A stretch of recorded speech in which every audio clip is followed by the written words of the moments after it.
were losing, and I was battling with a lot of, old habits that I was doing. Like last year in my rookie year, I was able to get away with grabbing somebody's face mask or, talking smack and the ref not hearing me, but, it's a lot of eyes on me now, and I didn't realize that until, I got ejected out of the Green Bay game, and I was like, all right, DK, you got to chill now.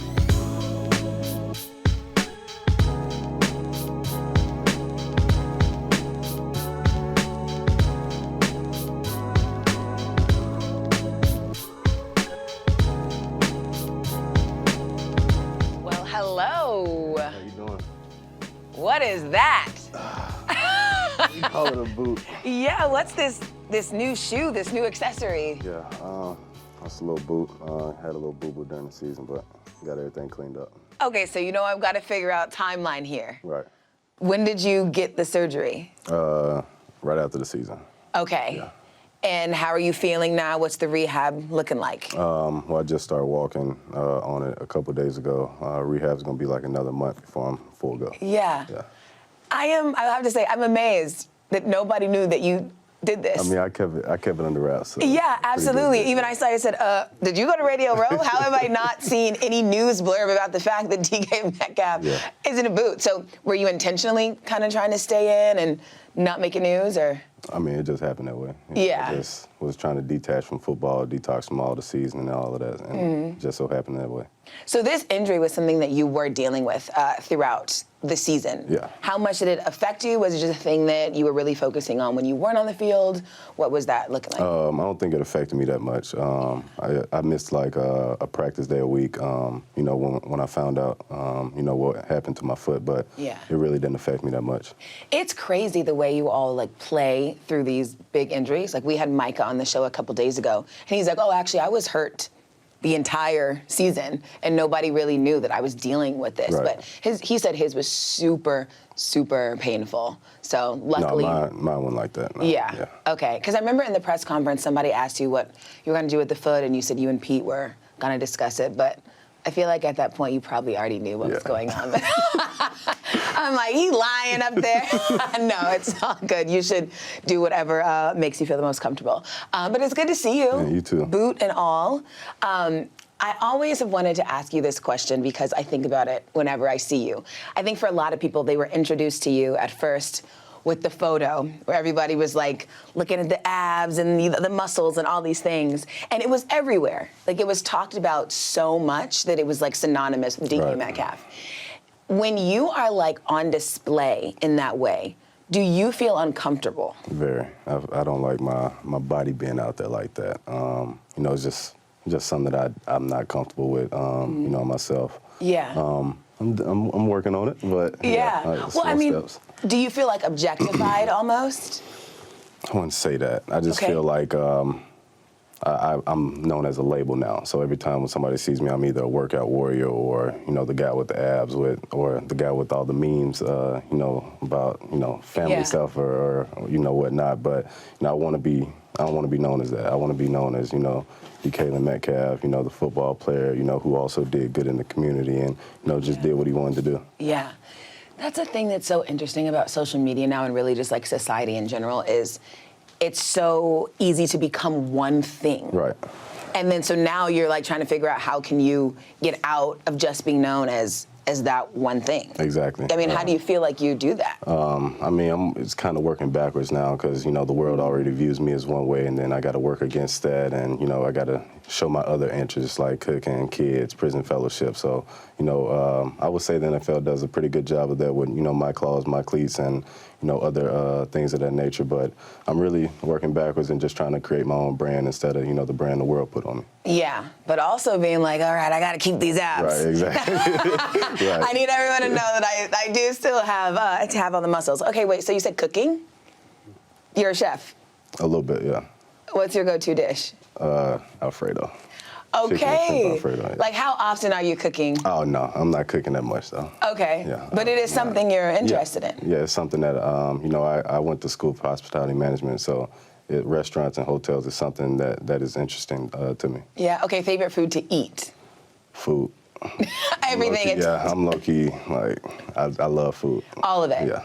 Like, are you a person who will try everything? Yes, I definitely would try. Like I tried caviar last night for the first time. Thoughts? Wasn't good. Was it? No, my last time trying it for sure. You did it alone, or did it like on a cracker, or No, what? I was at a dinner, so I was basically forced to. Everybody was at the Yeah. table like, so you gonna try the caviar? I'm like, yeah, I might as well. Yeah, you must have been at some elite dinner. I don't go to dinners where we eat caviar. I'm used to faux pas, so ain't nothing new. Oh, that is so funny. Okay, wait, so you said culinary, kids. Mm-hmm. Tell me what you love about kids. Well, I'm the oldest of 6, so I got 5 younger siblings. So, I mean, I love kids basically, raise my younger siblings, just me and my mom while my dad was at work. But Yeah. kids is something that just strikes an interest in me, how pure they are, and, they're always happy and smiling and joyful. And they're the most honest creatures. Right, exactly. Yeah. Even when you don't want them to be, so. What's like the funniest thing a kid has said to you about yourself? Well, my brothers call me ugly all the time, so I mean, they look just like me, so I could just say it right back to them. But no, they just like my baby cousin. She's 2, and like we just teach her little slang words like for show or oh you gang for real. So like just hear her say that is just funny. I love that. Okay, and the third thing you said was prison fellowship. Right, yeah. Tell me about that. Well, Prison Fellowship is just like a charity that I support, during the season with My Cause, My Cleats. And anytime I have, a platform or anytime I'm brought across it, I try to just bring awareness to it. I was sitting in church one day and the word was about, prisoners and how they don't have, the same, advantage that we have of getting the word of God. So it's just something that struck an interest with me and, just tried to run with it from there. Yeah, I mean, when you talk about like being pigeonholed into one thing, I think too often people do that with Right. anybody who has been incarcerated for any moment. And it's so hard to like leave that this happened to you Exactly, and like move yeah. forward. So I think that's really important. There's a really good, I think it's on HBO, but it's a doc. It's called It's a Hard Truth, Ain't It? And the prisoners like create their own documentary about their lives and how Right. they got there and what. It's really good though. Yeah, So giving we the have- prisoners a voice, so yeah. Yeah, absolutely. And I thought that was nice because then they got really into filmmaking, Right. like understanding how to tell a story, especially when it's like their story. Exactly, so yes. if you're ever on a flight, you need some to watch that. But see, he's more than just the viral picture of the abs and the muscles. You see it right there. But okay, so a couple years under your belt in the league. When you were, doing your pre-draft process, something that always sticks out to me, you said you haven't seen a DK in the NFL yet. Tell me what you meant by that. Well, I'm gonna do stuff my way, whether it's how I play or how I act off the field or even on the field. Like I'm just gonna do stuff my way, and I don't think people, the league hasn't seen somebody who's really just done that and just stuck, to what he's done, and I think I'm doing that. Yeah. When you think about all the wide receivers out there right now, and I think it changes every year, we always have these conversations of like, who does everybody like right now? Who's the best right now? I'm not asking you to do that. But when you look at the past season and you think of the tiers of wide receivers, where do you place yourself? I'm always gonna place myself at the top, but that's personal preference. Yeah. Everybody has their own list. Everybody has their own personal preferences. From either where you grew up or if you're a fan of that person or whatnot. I'm just gonna continue to be me, and if you like me, you like me. If you don't, then Give yourself a grade last season. I'm gonna give myself a B minus, B in that area. Yeah. Why B minus? Well, I didn't have the numbers that I wanted to, and we had a losing season, so it was just a lot of stuff that was piling up on top of each other. What was the goal you wanted to hit? Of course, everybody wants to hit 1,000 yards. You were close. Yeah, I know. Yeah. Like 30 yards off. I know. Everybody wants to, have like 10 touchdowns, get all the receptions, but when my yards weren't adding up and, my stats weren't adding up, I seen, the team success, wasn't where it needed to be, so everything was just like in a row, like L. So I wasn't succeeding, the team wasn't succeeding, so it was just really a lot of stuff. How do you handle losing? I don't like it. I don't like losing at all. Yeah. Because, when you win and you get real laxed and you can have fun with stuff. But, when you lose and it's always, all right, what did we do wrong? So let's overcompensate for this one thing and then you get laxed in another area. So when you win, it feels like you can just free flow and just play. Yeah, like obviously losing is bad because it's for like your record, but I think people underestimate how losing makes you play really tight. Right. And then that has the effect of more losing because you're not playing the way that you're meant to be. What's like that mental battle with losing and adjusting? Well, my coach says it's never as good as it seems, it's never as bad as it seems. So, you always got to watch the film and go back and fix your mistakes. So you can never be just too hard on yourself when, you watching film or you're going through a loss because, it's like he said, it's never as bad as it seems. So that's something that I try to work on and not try to, get into that mental battle with myself like, oh, do this next time or do this next time. Just calm down and just be yourself. And chill. Yeah. Most people would see your stat line and say, oh, I'd love to have a season like that. Yeah, they're not me. Yeah. I look at myself and I know what I'm capable of. So that's the only reason I'm low-key hot. What are you ultimately capable of?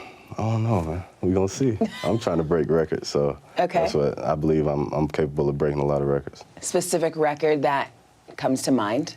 Everybody wants the receiving yards record. Randy Moss and Tom Brady, they got like 23 touchdowns in a year, so that's gonna be real tough. But the receiving yards record is something that I really have my own. Now I know in a lot of ways this season was growth, for a lot of people, and there was a period where you kind of had 3 outbursts season.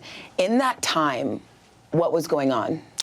We were losing, and I was battling with a lot of old habits that I was doing. Like last year in my rookie year, I was able to get away with grabbing somebody's face mask or, talking smack and the ref not hearing me. But, it's a lot of eyes on me now, and I didn't realize that until, I got ejected out of the Green Bay game, and I was like, all right, DK, you got to chill now.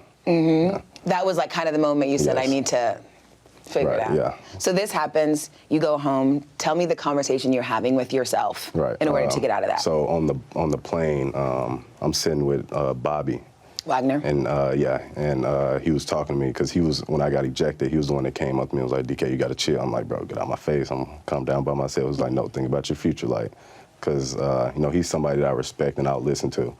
And once he said that, I snapped out of it. And then he talked to me on the plane. He was like, look, you're not the same DK. You're not a rookie no more. You're not a second-year player. You're a superstar.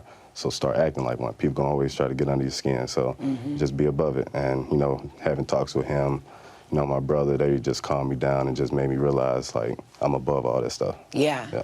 But, how hard is it to break old habits?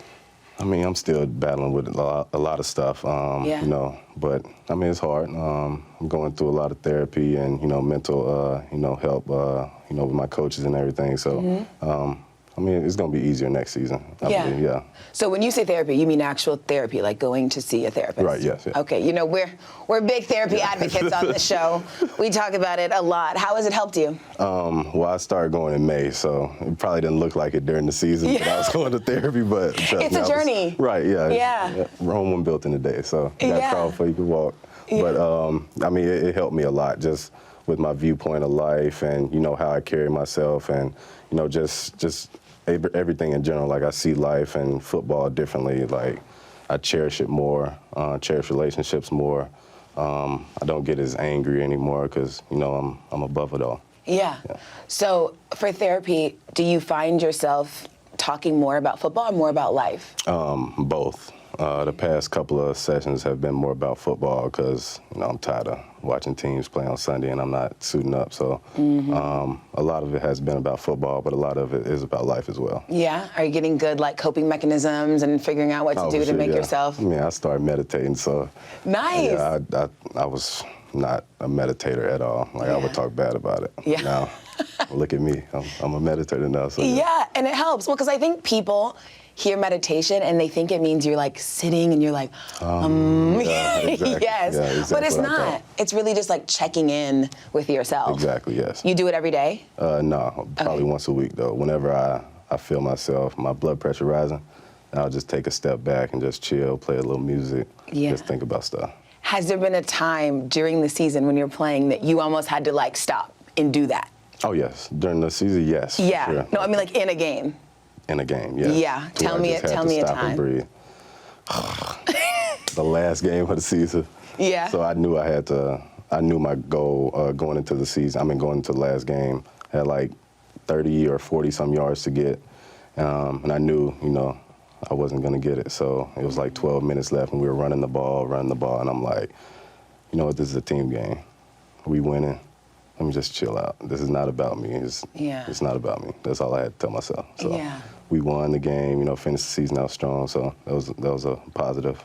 No, I love hearing that because probably before you learn to check in with yourself and ask yourself those questions, if that happened to you a year ago, you maybe would have lashed out. Oh, yeah. You know what I mean? Or Yeah. been on that bus mad and all these things. So see, guys, therapy teaches you amazing, amazing things. Okay, so when you think about that last season, now that we have coping mechanisms and we're figuring everything out, I think I read that you are not going to watch the Super Bowl. Right, yeah. Because you're going to watch Euphoria. Correct. Okay. Yeah. You're going to catch up on Euphoria. Correct, yes. I've only seen the first 2 episodes of this season. Yeah, me too. I'm on like episode 3, like 40 minutes into the 3rd episode. Yeah, so you're trying to like avoid Twitter because they're talking about it? Exactly, yeah. If I see something like, or a little meme, they have like memes of people now, and I'm like, yeah, let me go ahead and scroll past that because I don't want no hints or anything. Yeah, it's such a good show. Although sometimes I'm like, was my high school just not that cool? Right, I was about to say, is that a bit much? Yeah. Was I under a rock or something? But no. Yeah, it's like bits and pieces of it. I'm like, okay, yes, this specific thing happened at my school, Right. but it wasn't happening with like this, and just like a whole. My high school experience scale was like a 3 compared to Euphoria. Yeah, and remind me where you went to high school? Oxford. Okay. Mississippi, yeah. Okay, speaking of, I saw you were with Eli. Yes, last night. Yes. Yeah. What's Eli like? He seems very funny, and I hear he's like insane. I didn't know he was going to put that picture out like that. I thought he was just going to send it to my dad because they played together, but I got on Twitter and I seen, like, he was like, oh, what if I would have wore the same outfit as Big Cam? I'm like, bro, come on, you have to talk about my fit like that. Just give me a compliment in person and we can move on, but... Yeah, I think you responded too. You were like, oh, whoa, you wouldn't look that crazy. Right, yeah. Oh, that is so funny. Okay, so I want to get into a lot of just your skill as a player. And there's a bunch of talented players, right, in the league. Deebo Samuel, you two are 2 people that people discuss a lot. Tell me some things that Deebo can do that you can't, and things that you do that Deebo can't. I'm not going to say can't, but I would rather not line up in the backfield at running back. That's something I'm not. No, I'm 6'4". I'm not about to line up in the backfield. Yeah. Deebo is a very versatile player to where he could line up in the backfield. He can go out to receiver. He can go in the slide. He can return punts and kicks. Like, he's a very versatile player to where the 49ers did a very good job of using him, at the end of the season or when they did have him healthy. So I will say he has a lot of tools in his pocket. Okay, and the opposite? That's something that you do that you don't see him do. I really don't like doing this. Yeah. I don't like talking about other players in a negative way. So I'm gonna just say I'm very fast. I'm faster than him. Yeah, you are very fast. Yeah, I think that's one thing that we all know, and that's not a slight to Deebo. Right. You are a very, very fast person. Is Olympics something that is like a goal of yours? Yeah, for sure. Like a legitimate one, not just like I want to go out there and try. I'm not just running just to run. Yeah. I can do that on a track somewhere. No, I'm trying to go to the Olympics. Okay, what's that process like? Like, are you starting that? Because, that's a whole... Yes, I'm in a boot right now, so I can't do too much. But next year, I'm going to start back training for it every off-season, training for the 100-meter or 60-meter, whichever one I decide to do. Yeah. And then in 2024, you'll see me again. That is so cool. Like, it has to happen, right? Yeah, oh, yeah, for sure. It's going to happen. Yeah. Okay. I love the confidence. See the confidence? I know you said that you're not going to watch the game on Sunday, but somebody who's going to be in that game is Jalen Ramsey. What is it like matching up with Jalen? It's always a battle. I'll say that. Going against their defense is always a battle because you got a lot of people to worry about over there. So I would say it's going to be a fun game just to, hear about the matchup between, him and Chase or T and Jalen and, their whole defense, see if their O-line can block their D-line. So I think it's just going to be a good game all around. Yeah. To you, like, what makes a good corner? Confidence. Okay. Yeah, so anybody who could get caught on and then come back the next play and still have the same swagger, still have the same confidence, I think that's a dangerous attribute, as a corner. Everything else is I can work around. Yeah. I can work around somebody being fast or strong or, quick feet. I can work around all this stuff. But if a corner has confidence, is not scared to get beat, then, that's when you got a problem. Yeah, like if a corner, if they believe they can outlast you. Exactly, yeah. Yeah, like that's the real issue. Do you have tell me your 2 favorite matchups? Like you like going against these 2 corners? I would say Jalen, number 1. And number 2,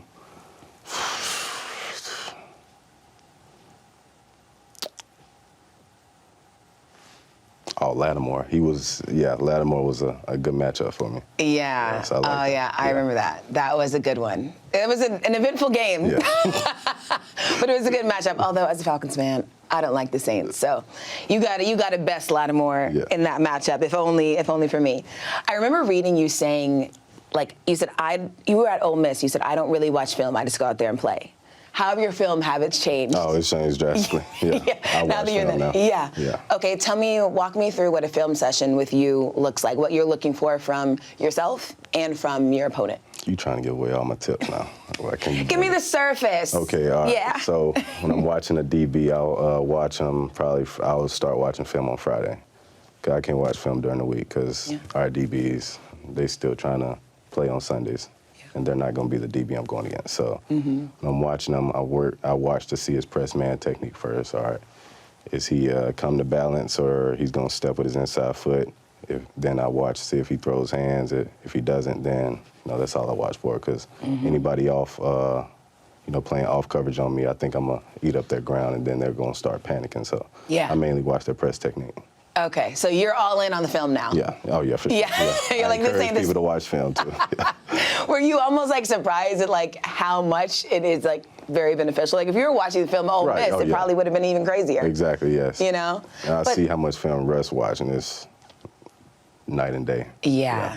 Tell me about his work ethic, because that's all I hear is that he is the hardest working guy in the league. He is a robot. Yeah. It comes in season, all right, waking up at 6, getting your body taken care of, watching film, coming to the facility, staying till it's 7, 8 o'clock at night, talking to the coaches, working on his craft. He's all in on all of that. Yeah. Or being injured and not playing, but literally going through all the motions. Yes, exactly. It's wild. How do you build chemistry with a quarterback? Because I think that's another thing people underestimate about this league is even when you're not on the field, you're working towards being better. So much of it is having that synergy. So how are you able to do that? I think Russ seen my work ethic and how bad I wanted to be great, and he wants me to be great just as bad as I want to be great. So he's seen that, and he just brought me along with him. He would start texting me, and Bobby would text me, and we would work out. I go stay with Russ during the off season at his crib. So it's just a lot of little stuff that he picked up on that. We're chasing the same goal, and I need him, he needs me, so we're just working together. And I know you guys have a really close relationship, and he's somebody I'm sure gives you a lot of words of wisdom. What's the most valuable thing that he has said to you? The most valuable thing I would say, my first time meeting Russ ever, was in the locker room. He sat me down beside him, tried to little boy me. I wasn't having it. Yeah. But he was just telling me all right, so you got a lot of friends now. If you want to be great, you want to be successful in this world, you can't bring everybody with you. They're either going to grow with you or grow apart from you. So don't be surprised when people start growing apart from you. And he was right. Yeah, he was and right. that stuck with you. Yes. Yeah. I love the bond between, quarterbacks and their receivers, and I know receivers love their guys. I'm sure you saw on the internet when there was a big fuss because Ryan Clark was talking about Russell Wilson and not being a guy that can get you to a Super Bowl, that he shouldn't be in those conversations as the best, or whatever Ryan said. What was your reaction to seeing all of that? I didn't even see it. Oh, okay. It was the whole thing. I'm so oblivious to a lot of stuff going on sometimes, so I did not pay attention. But now that I'm hearing it now, Russ has already won a Super Bowl, taking a team to it twice. So, his resume speaks for itself. So yeah. Does it ever bother you if you feel like somebody is doubting your quarterback? No, because I know the type of person he is. He's gonna hear it, use it as fuel, and push to the side. He's probably working out now. Yeah. And talking to himself, all right, they said this. He was already a 4th round draft pick, so he has a huge chip on his shoulder to where I'm not worried about, anything getting to him. Yeah, absolutely. I think I read when you were with him in the off season, you swam. I knew that was, yeah. He taught me how to swim. Yeah. And swimming was not something you were doing before. Can you Yeah. walk me through that? See, I almost drowned when I was little, and it like traumatized me to where if water gets like right here, my heart starts beating fast as heck. So I'm like, all right. He was like, we're going to Mexico. You chilling with me. We're gonna go to the pool. I said, the pool? How deep is it? He said, 4 feet. You can stand up in. I was like, all right, bet. We get to the pool. It's a 6 foot in or a 7 foot in or something like that. He was like, oh, I forgot about that. I was like, yeah, I bet you did. He was like, all right, jump in. I'm like, bro, I'll put my feet in. I'm not jumping in no water. He was like, all right, just trust me. I got you. First day, all I did was stand in the water. Second day, he got me holding my breath underwater, taught me how to breathe and relax. And then the third day, I was pushing off the wall, swimming a little bit. Yeah, he taught me how to swim a little bit. He got my confidence up. I'll give him his props, yeah. Okay, so now if you were to go to the pool, you're a bit more comfortable. I ain't gonna say all that. Yeah, okay. But in the facility, I'll swim by myself with no supervision. So yeah, that's good. I mean, so much of that is trust, right? Oh yeah, for sure, yeah. Yeah. I don't trust him like that still, but he helped me a lot with swimming, so yeah. Yeah, I mean, what do you think, what was it about Russ's presence that made you, have the confidence to do it? It was Russ, and he wasn't gonna let me just leave without him at least trying to attempt to teach me how to swim. Yeah. So I was like, he's gonna talk about me if I don't do it. He's gonna have a story to say if I don't do it. So I was like, I might as well just do it. Yeah. Is like the water or, being deep in the water something you'd say is a fear of yours? Yes, for sure, yeah. Yeah. Mm-hmm. Swimming is very fun, but I understand that. See, I'm getting scared talking about it. Really? Yeah. You're like, where are we at? Are we still on land?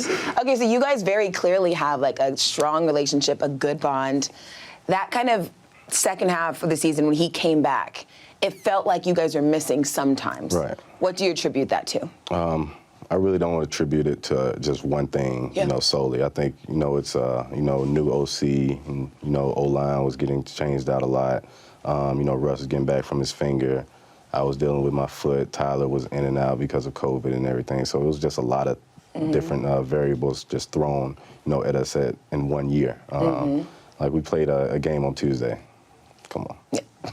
A Tuesday game? Yeah. Right? Yeah, like it was just a lot of different stuff just being thrown at us, all year. But, we fought through it, the best that we could. And next year, we're going to be fighting back.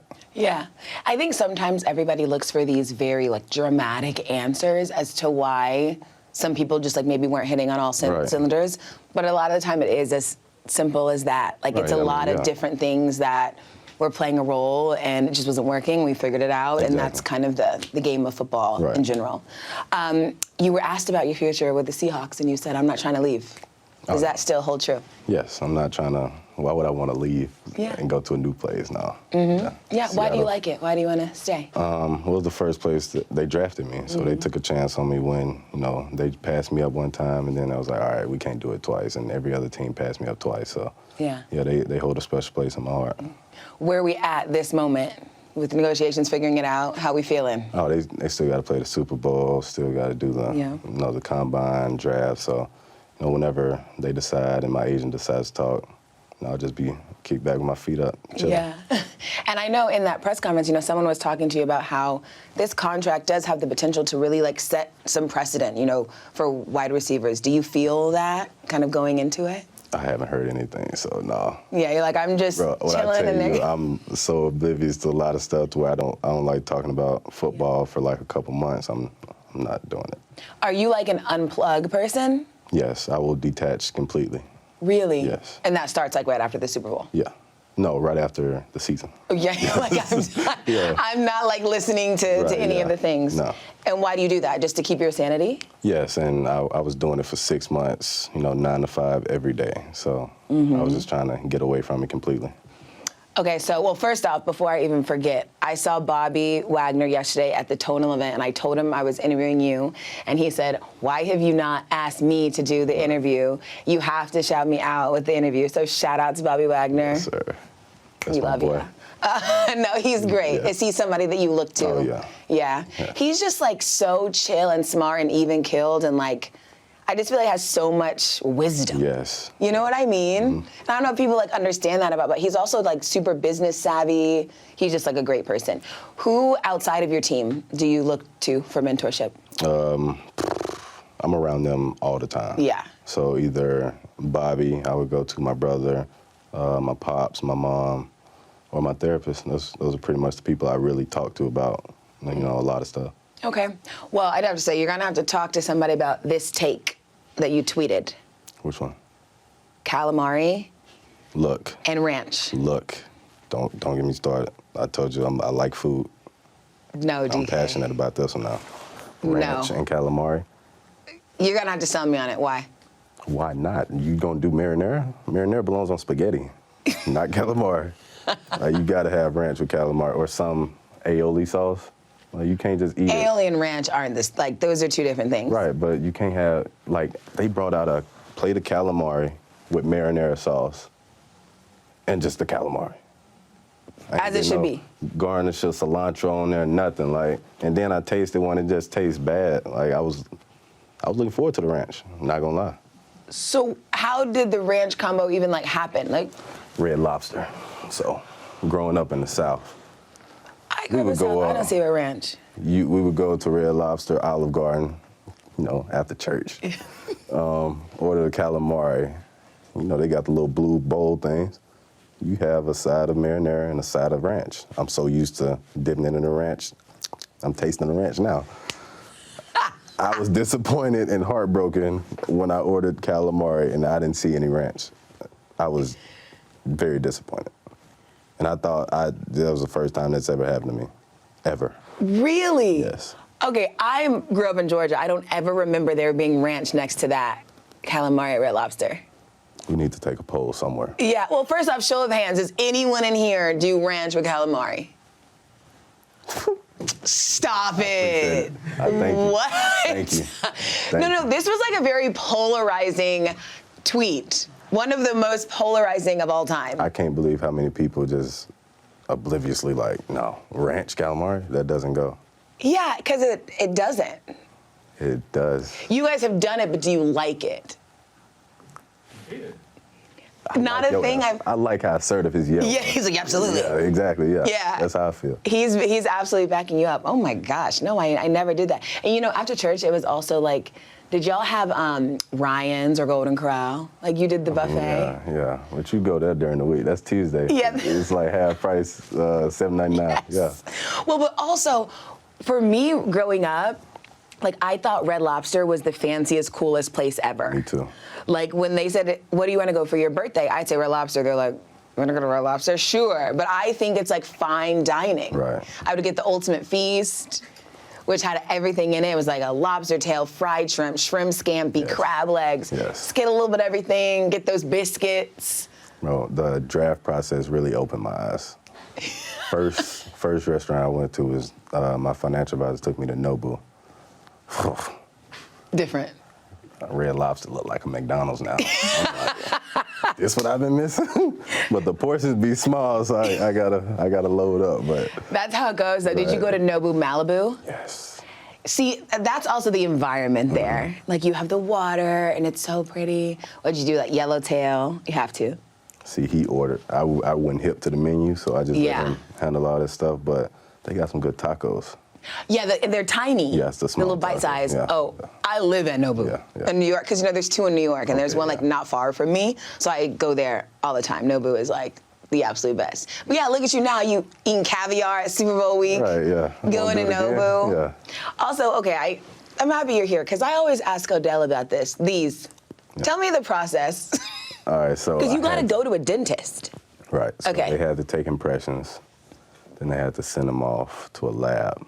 These are the middle four actually veneers. So they have to put the diamond in the tooth and then mold it. And I don't know how a tooth works, a veneer works. Yeah. But then I had temps, and then wore the temps for 2 weeks, took them out, and he put these in. These are just veneers with diamonds in them, yeah. But it's to get them out would be a whole thing. You actually have to go. Oh, for sure, yeah. Yeah. Wow, the price of being cool. It's a very cool thing. Oh, this is a favor. Yeah. It's just thing. I mean, to smile and have that, I think, is I don't think I could pull that off, but it looks cool. I do want to get a grill, though. I think I need to Oh, I can't do no step grill. into that. Why? My teeth too big. Okay, so no grill, but we can do the pacifier Yeah. mouth guard. Oh yeah, that's the signature. Yeah, what was the origin of that, by the way? Me just being different. Yeah. I just thought about it one day and it just stuck. Yeah. And the origin of the hair, switching it up. That's Dennis Rodman, Really? Why Dennis Rodman? because he don't care. Yeah. So, Is that like one of the figures that you... oh, for sure, yeah. Okay, what about his personality and like the not caring is so intriguing to you? He doesn't care and doesn't care if you care. So, like, he just lives his life like he's the only one walking on this planet. Yeah. And I love that. Do you feel like you're a person who doesn't care, or you think you're a person who wants to not care? I want to not care. And so I'm working to get to that point to where Dennis is. Yeah. Yes. How close are you? Whew.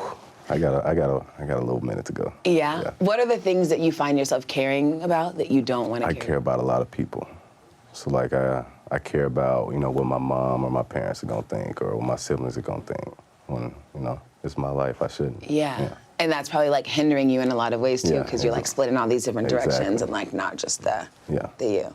Wow, Dennis Rodman. I don't think I just thought you liked changing the hair. No. Yeah. Are there any other athletes that you are wanting to take things from, like former athletes? Well, I love like Kobe, MJ, LeBron. Mm-hmm. I'm a big basketball guy.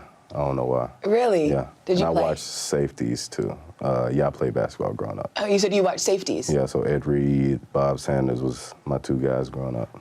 Ed is have you ever met Ed? I've never met him. I'm not kidding you. The coolest, Yes. most suave dude you will ever meet. And I always got that hat on. Right. Yeah.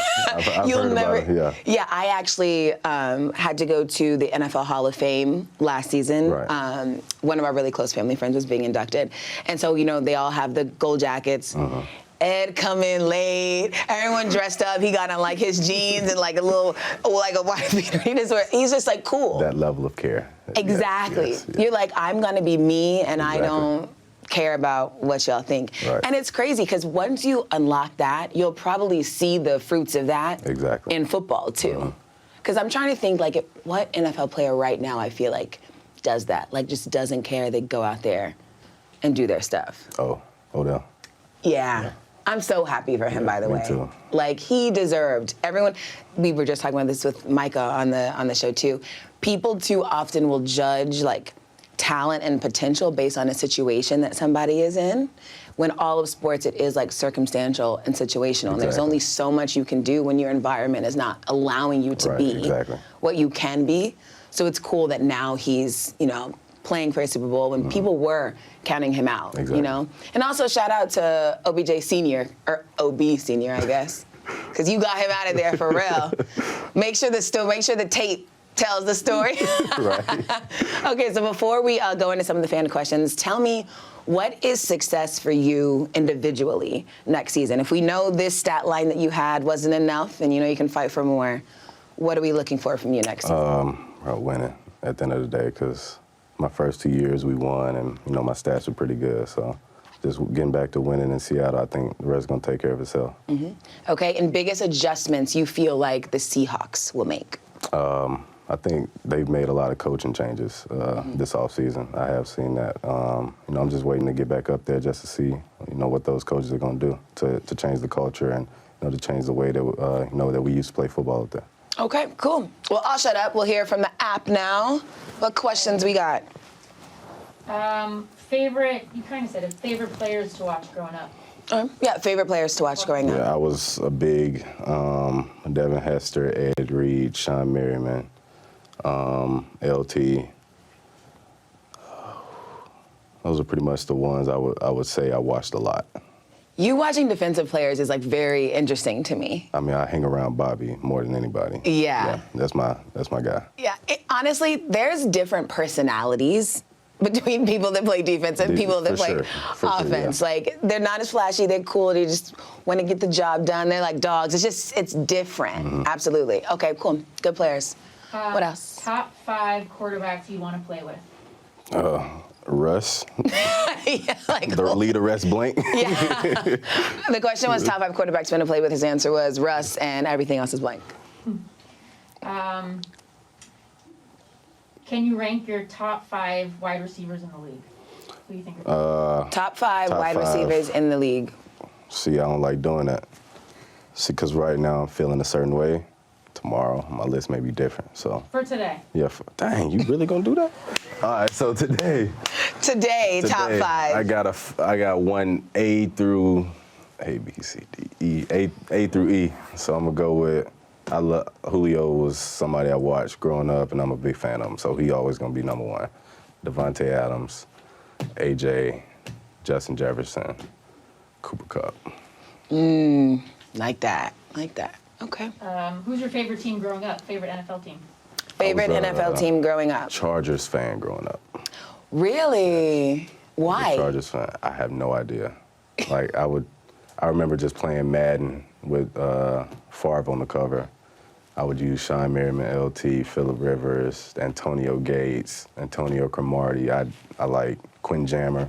I was just a fan Really? of the Chargers for some reason. Yeah. Well, probably because the D. Right. Yeah. Yeah, For sure. Yeah. yeah. Their defense was stacked. They were different Yeah. than, okay, nice. I would have not thought that. I'm Okay. a very defensive-minded player. How do you think that helps you as a receiver?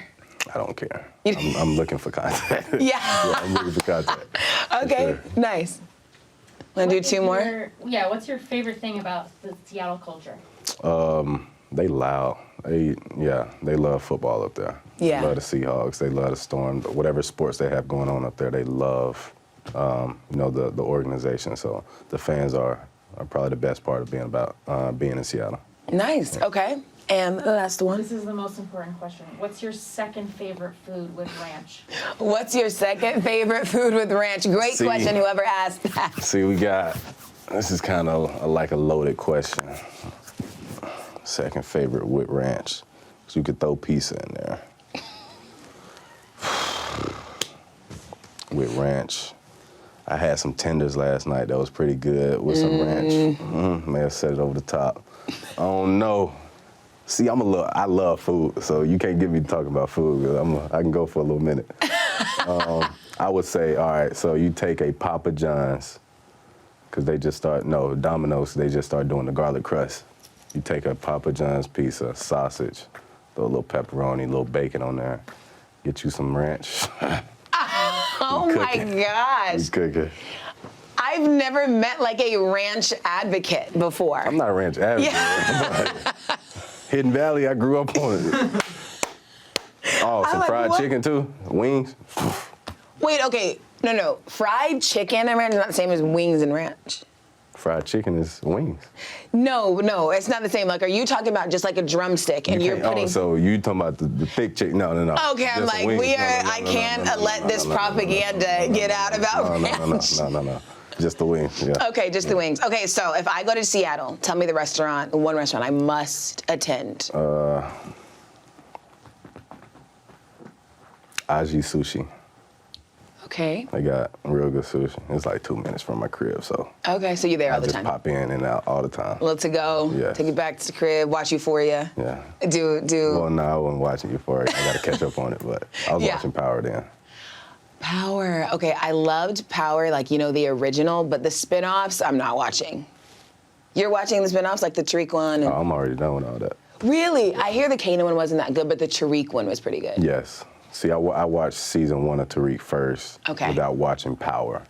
So I had to go back and rewatch everything just to catch up. Gotcha. Okay, and lastly, I have to know, like, one day, are we gonna have like a DK restaurant? Are you gonna do one? Oh, yeah, for sure. You're doing it all. So we got Olympics, we got restaurant, we got A+ season come. I'm gonna ask you for a grade at the end of next season. All right. We got to go up from B-. I mean, yeah, you can't get worse than B- unless you Well, I mean, you tripping. quite literally Yeah, can. You can, but unless you're tripping. Yeah, unless you're tripping. So we're not gonna do. Okay, it's a restaurant. What would it be? Wait, tell me your full name again, like your actual name. Kalen Metcalf. DeKalen Metcalf. Yeah. Okay, call it DeKalen's. No. That's cute. See, I'm a step ahead of you. Oh, you know the name. Oh, yeah. Tell me. Cheesy goodness, where cheese is king and put it on everything.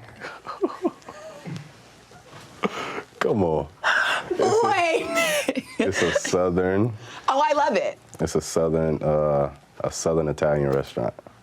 Wait, the food, like, It's Southern Italian. Southern Italian. So you have your pastas and your Italian dishes, but with a Southern spin on it. Southern Italian fusion, guys, just like we all thought. Wow. So yeah, not like Southern, like not food from Southern Italy. No. So Like you take a little bit of Mississippi, Georgia, North Carolina, South Carolina, smack it on Italy. Yeah. I mean, so what would that dish look like? Like some fried chicken So with you can some have Alfredo. pasta? You can have Alfredo and then get you some fried chicken and take the chicken out and put it in the, or you can have the fried chicken on top of the bed of Alfredo. You know what I think will be like the best menu though? If you have like a brunch menu for that. Oh yeah. Like that could probably hit. Like a Cheesecake Factory menu, yeah. Yeah. But okay, last question as we dive into this very important issue. So it's going to be Southern food and Italian food, but it's called cheesy goodness? Why? Because you put cheese on everything. You could, if you think about it, like you could literally put cheese on everything. Or have like a cheese dish for breakfast, lunch, or dinner, or dessert. Yeah, but the name isn't necessarily indicative of the cuisine. Right, so it'll throw people off. So when you walk in, you can be like, Wait. I was not expecting this. Now you gotta stay. Now you gotta stay to find out. It's all mind games. See? Yes, although one could argue you go to Red Lobster because it's pretty clear what you're gonna get. See, no, that's for the Red Lobsterers, the Red Lobster goers. Me, I'm for the cheesy goodness goers. Yeah, and I'm also loving, like, not only do you have the name, like, you have the jingle, like, you know the slogan. Well, Jesus King. I've been thinking about this since I was like 7th grade. Yeah. No way. Yeah. Always having the title of cheesy goodness or knowing it was going to be Southern Italian? I mean, like, picking up pieces every year, but, like, cheesy goodness stuck in 7th grade. Look at this, guys. Is this, like, the most important piece of news? You can't be, if I find out a cheesy goodness going up, it's going to be... You got to patent it. You right. I'm a step behind. Yeah, you really I'm playing are. checkers, y'all playing chess. Exactly. We need the copyright, need the power. You gotta. This is about ownership. Right, you know what I'm saying? Exactly. Wow. Okay. You let me buy in. Let me invest. We could talk. When everything starts, moving, I'm expecting a phone call. All right, bet. All right, well, cheesy goodness, thank you so much Thank you for joining. This was amazing. I feel like I learned so much about you. Number one, that you have on a boot now. Yeah. Yeah. Thanks so much, DK. Thank you, baby.